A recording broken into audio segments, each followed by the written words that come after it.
In this lesson, we're going to talk about the shard key.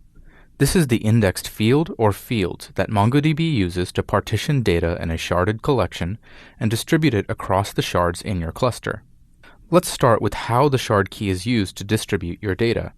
Consider a collection with some number of documents in them. MongoDB uses the shard key to divide up these documents into logical groupings that MongoDB then distributes across our sharded cluster. MongoDB refers to these groupings as chunks.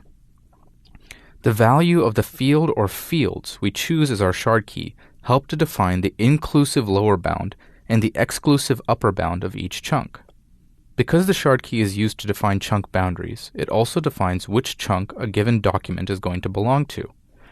Every time you write a new document to the collection, the MongoDB router checks which shard contains the appropriate chunk for that document's key value, and routes the document to that shard only.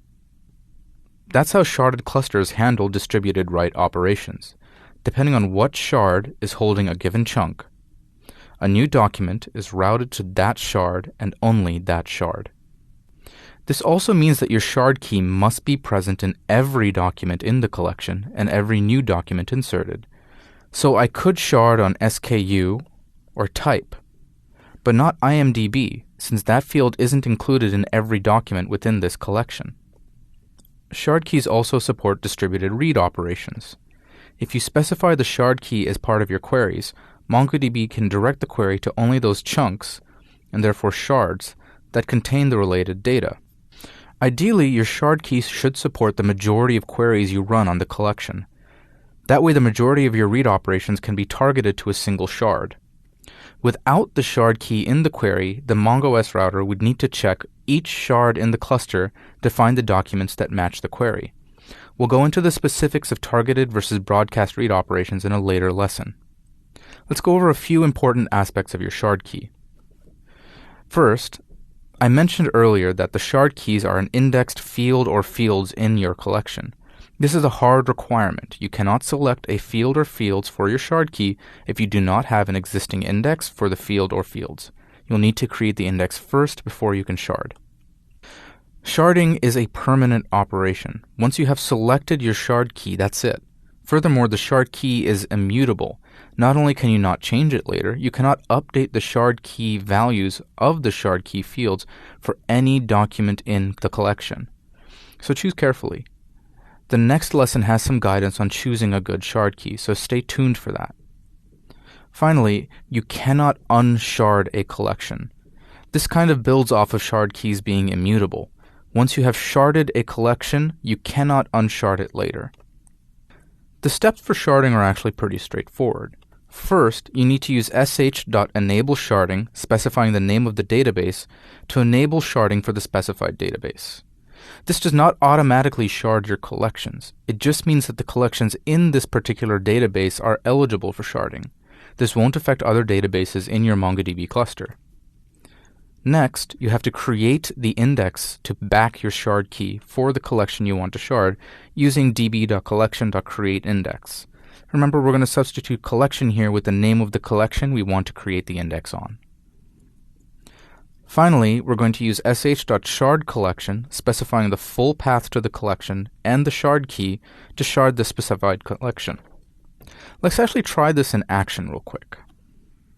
So here you can see I'm using sh.status to show that I have a 2-shard sharded cluster.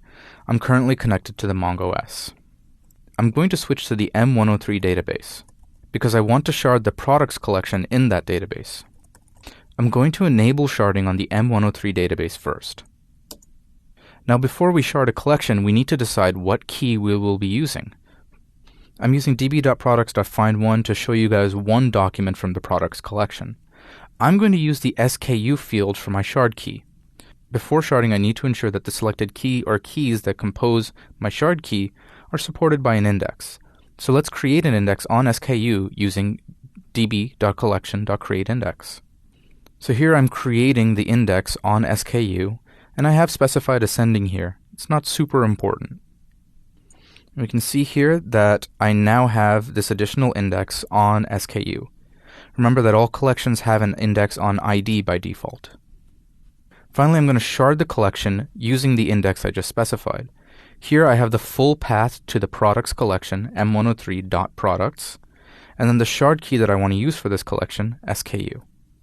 If I run sh.status, I can now see that the m103.primary collection has a shard key and has actually already been broken up into 3 separate chunks. So if I run sh.status again, we can see now that the collection is marked as sharded because it has a shard key. My documents have actually been already broken up into chunks and distributed across the 2 shards in my cluster. 2 chunks in shard 1, 1 chunk in shard 2, and we can even see the ranges of values for each chunk. To recap, your shard key determines the partitioning and data distribution of data across your sharded cluster. Shard keys are immutable. You cannot change them after sharding. Shard key values are also immutable. You cannot update a document shard key, and you need to create the underlying index first before sharding on the indexed field or fields.